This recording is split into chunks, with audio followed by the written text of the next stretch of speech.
model. We've got that nice planetary model. The only thing we don't understand is why the electrons aren't getting sucked into the nucleus. But other than that, hey, this seems pretty good. We know where a lot of the mass is coming from. We understand neutrons. We understand the positive nucleus.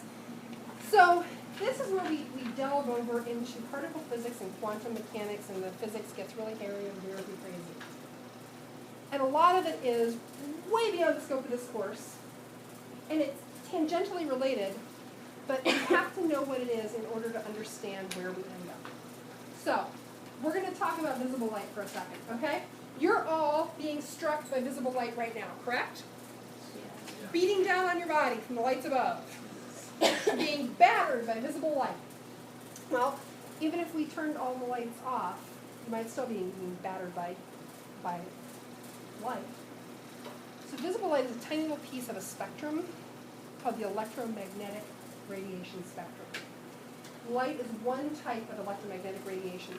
X-rays are a type of electromagnetic radiation. Microwaves, gamma waves, radio waves. They're all in this spectrum. There's just a tiny little slice that we're able to see. So light and X-rays and microwaves and radio waves, all that stuff is a wave, yes? We know this. It's a wave. Light's a wave. You've all seen pictures of little light waves, right? Little transverse waves. They go like that. Fantastic.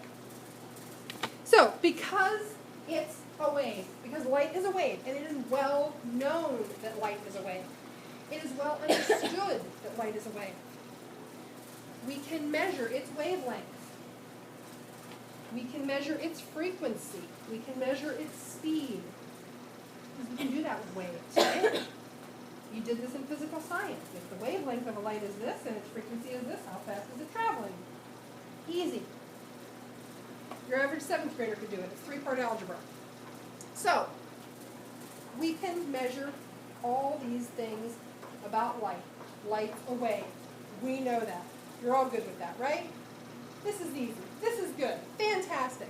Good, good, good.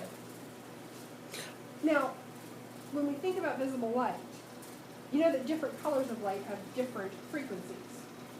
They all have the same speed, but they have different wavelengths and frequencies. So, red light is up in the 700 nanometer frequency. Blue light is down in the 400 nanometer frequency, or wavelength. Different frequencies, though. Okay, good. Now here's the weird part. You knew there had to be a weird part. I have this little piece of metal. Yay, a little piece of copper. You know that metals are good conductors of electric, right? Okay, fantastic. If I shine a UV light on this piece of copper metal, I can make electrons jump off it. What? What does that have to do with anything? I shine light on a piece of metal and electrons flow off of it? That's ridiculous. I don't know what you're talking about. This is stupid.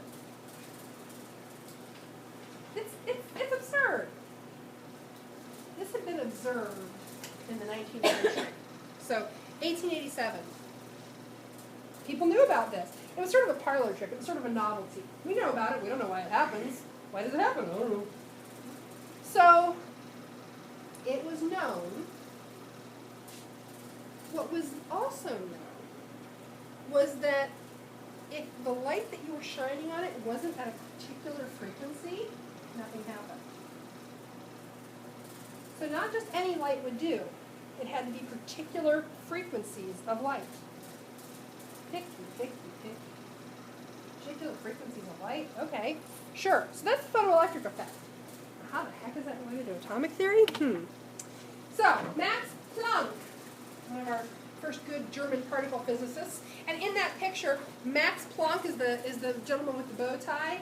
He's talking to another particle physicist. Do you know who the other one is? Niels Bohr. Yeah.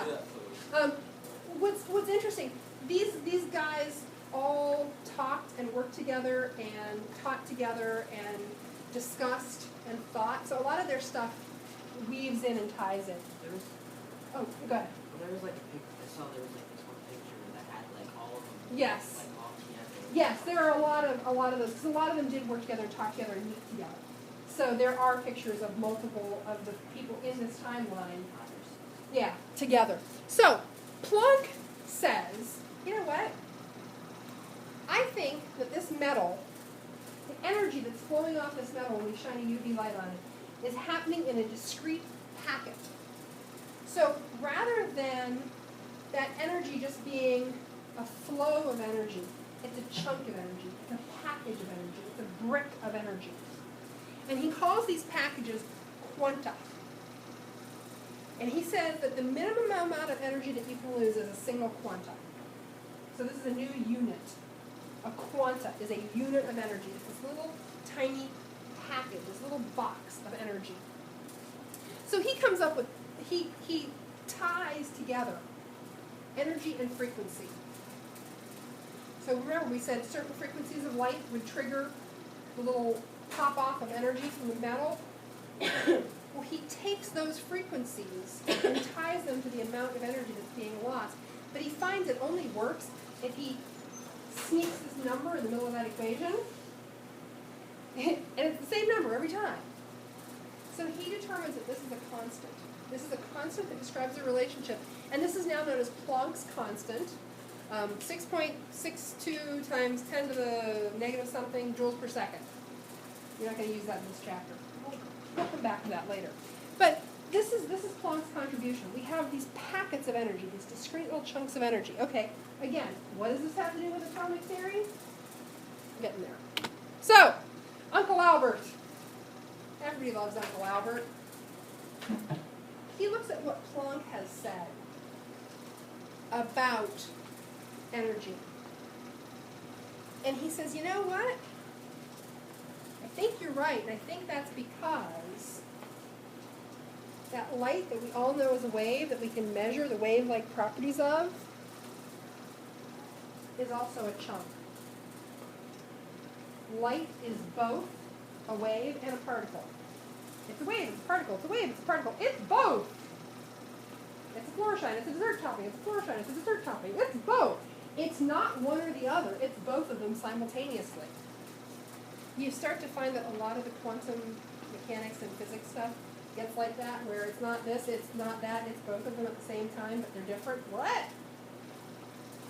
So Einstein says, okay, so you're talking about quantas of energy. These chunks of light are photons. So the prefix photo means what? Light.